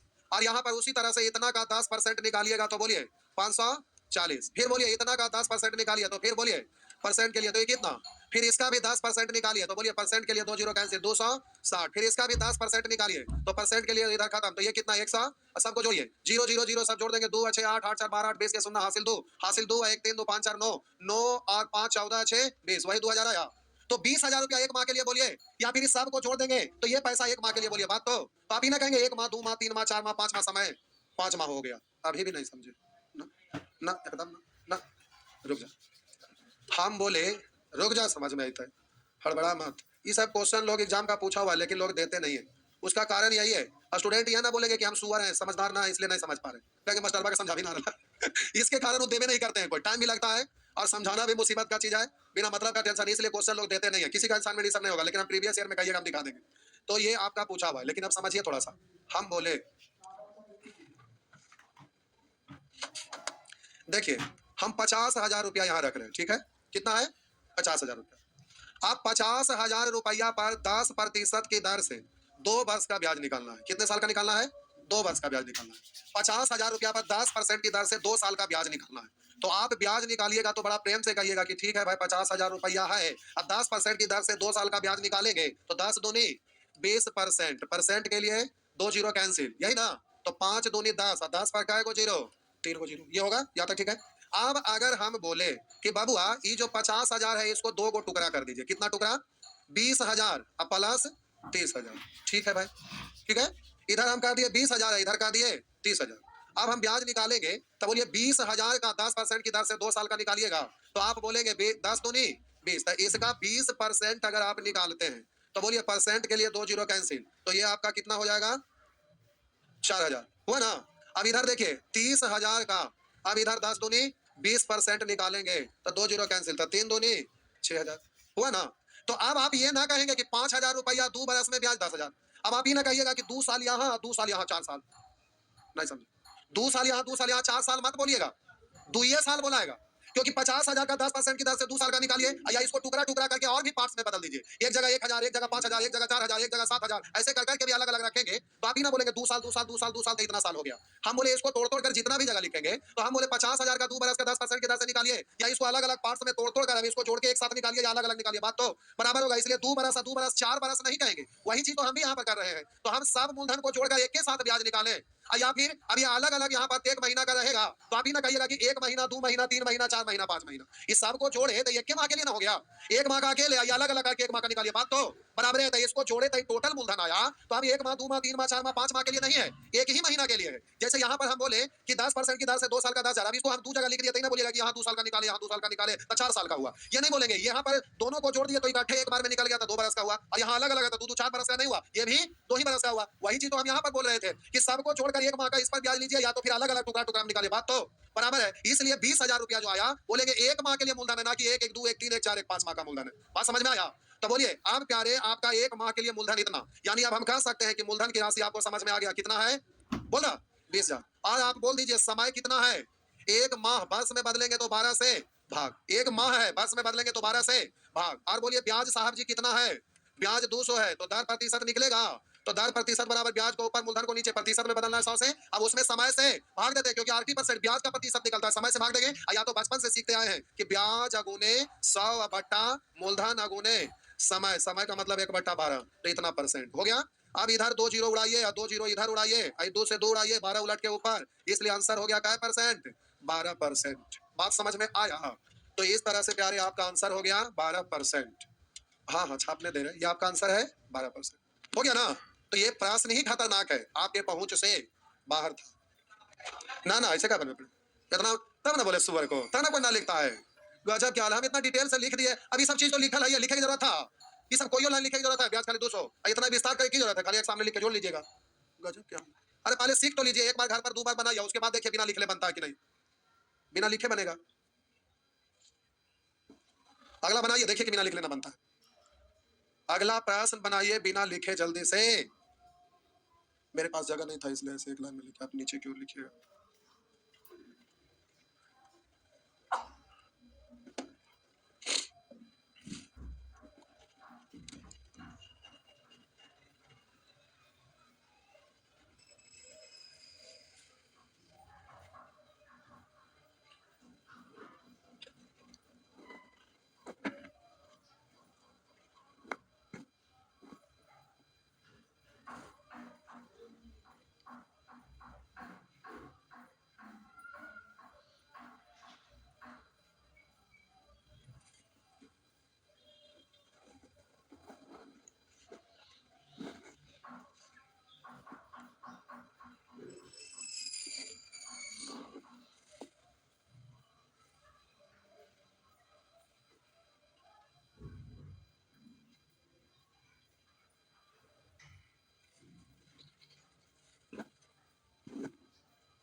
हो गया, चलिए ठीक है भाई, हो गया, मिटा दूं।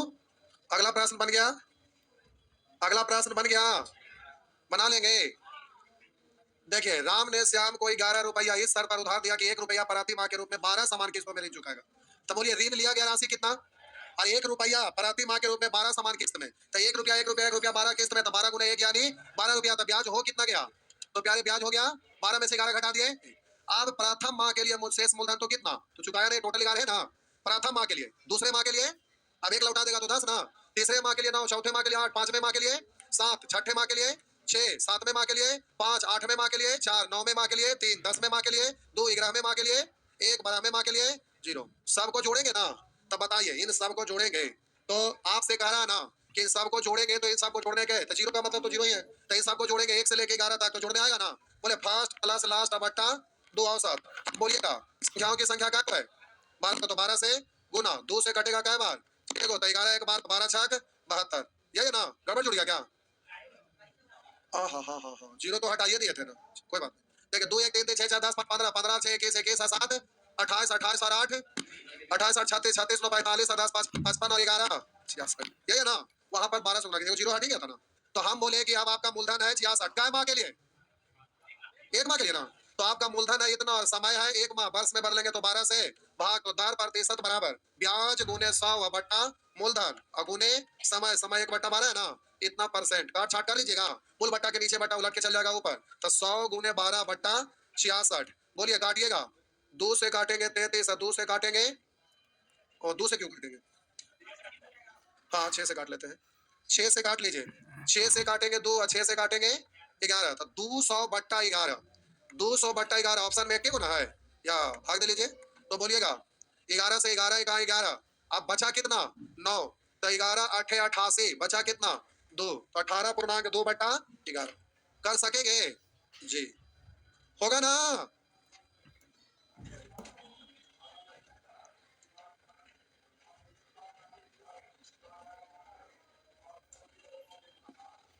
और औसत वाला से जोड़े थे 11 तक ना जोड़ना, फास्ट 11 लिए थे, जीरो नहीं ना लिए थे, तब फास्ट 11 था, फास्ट प्लस लास्ट बट्टा 2 किए थे, तो 1 से जोड़ना शुरू किया था, टोटल टर्म की संख्या तो अब 11 ना बचा, जीरो लेते तब ना 12 बोलते, इसलिए अब यहाँ पर कैसे गुना करना था, तो 11 1 12, 12 में 2 से भाग देंगे, 6 11 6 66 हुआ ना, हाँ या ना, हो गया। ऐसे भी बोल सकते थे, अगर जीरो रखते तो फर्स्ट जीरो और लास्ट 11 बट्टा 2, तब टोटल टर्म क्या गो था यहाँ 12 से, तो 2 से 6 था, 11 जीरो प्लस 11 11 11 छक 66, बात समझे ना, ठीक है, हो गया। जय जाइए, तो ये एस आई का खत्म हुआ, अब सी आई वाला, सी आई का इंस्टॉलमेंट अभी बाकी है।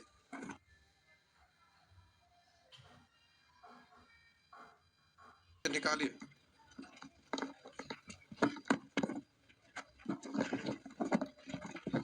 आप पढ़ रहे थे सी आई, अच्छा इंस्टॉलमेंट था, इंस्टॉलमेंट में होमवर्क था, निकालिए इंस्टॉलमेंट का होमवर्क।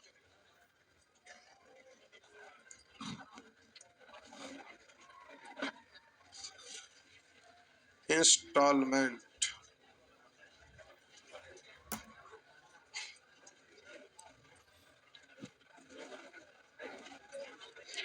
बोलिए कहां से होमवर्क था, होमवर्क नहीं था, होमवर्क नहीं था, तेरी वो सी आई वाला सिखाना था, ओ तो लिखिए, प्रयास लिखना पड़ेगा, नोट लिखना पड़ेगा, टाइम देके समझाऊं या डायरेक्ट क्वेश्चन पे आ जाऊं, अच्छा ठीक है, तो लिखिए पी रुपये का ऋण, लिखिए पी रुपये इन, पी रुपये का ऋण, हाँ, इतना दिन हो गया अभी तक, तो उसको बोलिए इतना दिन लगा है, पी रुपये का ऋण 8% वार्षिक ब्याज की दर से n वर्षों के लिए दिया गया है, पी रुपये का ऋण 8% वार्षिक ब्याज की दर से n वर्षों के लिए दिया गया है, यदि इस ऋण को i रुपया के, यदि इस ऋण को i रुपया के n बराबर वार्षिक किस्तों में चुकाना हो, यदि n बराबर वार्षिक किस्तों में चुकाना हो, तो p रुपये का ऋण, पेन बदल लीजिए, अब लिखो फेंको से नहीं होगा, अब जेटर पेन रखिए ठंडा का मौसम, समझ गए बाबू, पेन बदल लेंगे, p रुपये का ऋण 8% वार्षिक ब्याज की दर से n वर्षों के लिए दिया गया है, यदि इस ऋण को i रुपया के n बराबर वार्षिक किस्तों में चुकाना हो तो, चुकाना हो तो के बाद छोड़ दीजिए, तो के बाद इधर देख लीजिए, बोले पी रुपया का ऋण, यानी कोई व्यक्ति पी रुपया उधार लिया, पहले इसको अच्छा से समझ लेंगे, केवल लोग डायरेक्ट बता देते हैं भूल जाते हैं, पहले अच्छा से समझिए, पी रुपये का ऋण यानी कोई व्यक्ति किसी से उधार लेते हैं पी रुपया, तो पी रुपया का ऋण 8% वार्षिक ब्याज की दर से n वर्ष के लिए दिया गया है, अब n का मतलब 2 3 4 कुछ भी हो सकता है, तो पी रुपया का ऋण 8% वार्षिक ब्याज की दर से n वर्ष के लिए दिया गया है, यदि इस ऋण को i रुपया के n बराबर वार्षिक किस्तों में चुकाया गया है, यानी पहला किस्त जो चुकाया वो कितने रुपया का था, i रुपया का, दूसरा किस्त जो चुकाया वो कितने रुपया का था, i रुपया का, तीसरा किस्त जो चुकाया वो कितने रुपए का था, i रुपया का, उसी तरह से अंतिम किस्त जो चुकाया वो कितने रुपए का था, i रुपया का, पी रुपया का ऋण 8% वार्षिक ब्याज की दर से n वर्ष के लिए दिया गया, यदि इस ऋण को i रुपया के n बराबर वार्षिक किस्तों में चुकाना हो तो, अब हम बोले पहला किस्त i रुपया का है, दूसरा किस्त i रुपया का, तीसरा किस्त i रुपया का है, चौथा किस्त i रुपया का, और आप सभी को पता है कि सी आई में प्रत्येक वर्ष का ब्याज इंक्लूड होते जाता है ना, तो आपको नोट में लिखा है कि पी रुपया का ऋण 8% की दर से n वर्ष के लिए दिया गया, यदि इस ऋण को i रुपया के n बराबर किस्तों में चुकाया गया हो, यानी पहला किस्त है i रुपया का, दूसरा किस्त भी है i रुपया का, और तीसरा किस्त भी है i रुपया का, उसी तरह से अंतिम किस्त भी है i रुपया का, तो हम बोले कि जब पहला किस्त की बात करिएगा तो इस पहला किस्त में 1 साल का ब्याज इंक्लूड होगा, दूसरा किस्त लौटाएंगे तो दूसरा किस्त में 2 साल का ब्याज इंक्लूड होगा, वो एस आई अलग चीज है, सी आई अलग चीज है, दोनों को ध्यान रखिएगा, तो हम बोले पहला किस्त है उसमें प्यारे 1 साल का ब्याज इंक्लूड है, दूसरा किस्त है उसमें 2 साल का ब्याज इंक्लूड है, तीसरा किस्त है उसमें 3 साल का ब्याज इंक्लूड है और ये अंतिम किस्त है उसमें n वर्ष का ब्याज इंक्लूड है। तो ये जो पहला किस्त है इसमें आपका 1 वर्ष का, दूसरा किस्त में 2 वर्ष का, तीसरा किस्त में 3 वर्ष का, उस तरह से आखिरी किस्त में n वर्ष का ब्याज इंक्लूड है। तो जब किसी चीज में अगर ब्याज इंक्लूड कर देंगे तो तीसरा नेत्र से देखेंगे तो आप उसको कहेंगे कि ये मिश्रधन के जैसा है। हाँ या ना? हम बोले जब ब्याज इंक्लूड हो जाता है तो आप मिश्रधन ही बोलते हैं ना। तो ब्याज जब इंक्लूड हो जाता है तो उसको आप बोलेंगे कि ये मिश्रधन के जैसा है। मतलब पहला किस्त, दूसरा किस्त, तीसरा किस्त, चौथा किस्त, इसमें 1 साल का ब्याज इंक्लूड है, इसमें 2 साल का, उसमें 3 साल का, उसमें n वर्ष का है। तो अब इसमें आपका ब्याज इंक्लूड है, इसका मतलब मिश्रधन के जैसा है और इसको परिवर्तित करके आपको लाना है मूलधन के जैसा और ये सभी को जोड़कर पूरा कंप्लीट मूलधन यानी उधार दिया गया राशि बनाना है उसको। तो हम बोले कि आप बचपन से पढ़ते आए हैं, फॉर्मूला जो जानते हैं आपको पता है कि मिश्रधन बराबर मूलधन इंटू 1 प्लस आर बटा 100 पर पावर n। इसी को सॉल्व करके आप लिखते हैं तो आप इसी को बोलते हैं कि p इंटू 100 प्लस आर बटा 100 पर पावर n, यानी मिश्रधन बराबर मूलधन इंटू 100 प्लस आर बटा 100 पर पावर n। हम उसको केवल लिख रहे हैं। तो आप को सभी लोगों को पता है, ये जानते थे ना, इसलिए इसको हटा दे, कोई दिक्कत नहीं है। तो आप सभी लोगों को पता है कि मिश्रधन बराबर मूलधन इंटू 1 प्लस आर बटा 100 पर पावर n, उसको कैलकुलेट कर दिया तो हो गया p इंटू यानी मूलधन गुने 100 प्लस आर बटा 100 पर पावर n। अब अगर हम मूलधन बराबर आपको बोले तो आप कहिएगा कि सर ये वाला इधर बट्टा में आ जाएगा तो a बट्टा इतना, तब मूल बट्टा के नीचे बट्टा रहता है, मूल बट्टा के नीचे बट्टा रहता है तो ये ऊपर जाके क्या होता है, उलट जाता है ना। तो मूलधन बराबर ये बट्टा में आएगा, मूल बट्टा यहाँ उसके नीचे बट्टा था, उलट जाएगा। तो आप इसको पढ़ेंगे a इंटू उलट जाएगा तो हो जाएगा 100 बट्टा 100 प्लस आर। ये तो पावर ऐसे ही ना रह जाएगा, है ना। तो उलट जाएगा तो भी तो पूरे पर ही पावर है तो वैसे ही रह जाएगा। यानी आप सभी लोगों को ये बात पहले से पता है कि मिश्रधन बराबर होता है p इंटू 100 प्लस आर बटा 100 पर पावर n और मूलधन बराबर a इंटू 100 बटा 100 प्लस आर पर पावर n। हाँ या ना। तो हम बोले प्यारे इसमें ब्याज इंक्लूड है, इसलिए तीसरा नेत्र से देखेंगे तो ये मिश्रधन के जैसा दिखेगा। इसमें 1 साल का ब्याज इंक्लूड है, इसमें 2 साल का, इसमें 3 साल का और उसमें आखिरी बार में n वर्ष का, तो डॉट डॉट है इसलिए n वर्ष का। तो अब हम बोले कि इसको मूलधन के जैसा बनाना है, इसलिए मूलधन के जैसा बनाना है तो आपको मूलधन को मिश्रधन को मूलधन के रूप में परिवर्तित करना पड़ेगा। तो आपको पता है कि इस टुकड़ा को चेंज करेंगे तो ये मिश्रधन के जैसा दिख रहा है, तो अब इसको मूलधन में बदलेंगे तो मूलधन बराबर मिश्रधन इंटू 100 बटा 100 प्लस आर पर पावर n होता है। तो अब इसको आप बोलेंगे 100 बट्टा 100 प्लस आर पर पावर ना ना एन कैसे, दिमाग में थोड़ा लगाइए, यहाँ लिखा है वहां वो है ई है, ये बात भूल कैसे जाते हैं, समझ रहे हैं ना। तो इसमें क्या साल का ब्याज इंक्लूड है, 1 साल का, इसलिए पावर। आप बोलिए इसमें क्या साल का ब्याज इंक्लूड है, तो इसमें पावर कितना लिखेंगे 100 बटा 100 प्लस आर पर पावर 2। बोलिए इसमें क्या साल का ब्याज इंक्लूड है, तो प्यारे यहाँ लिखेंगे 100 बटा 100 प्लस आर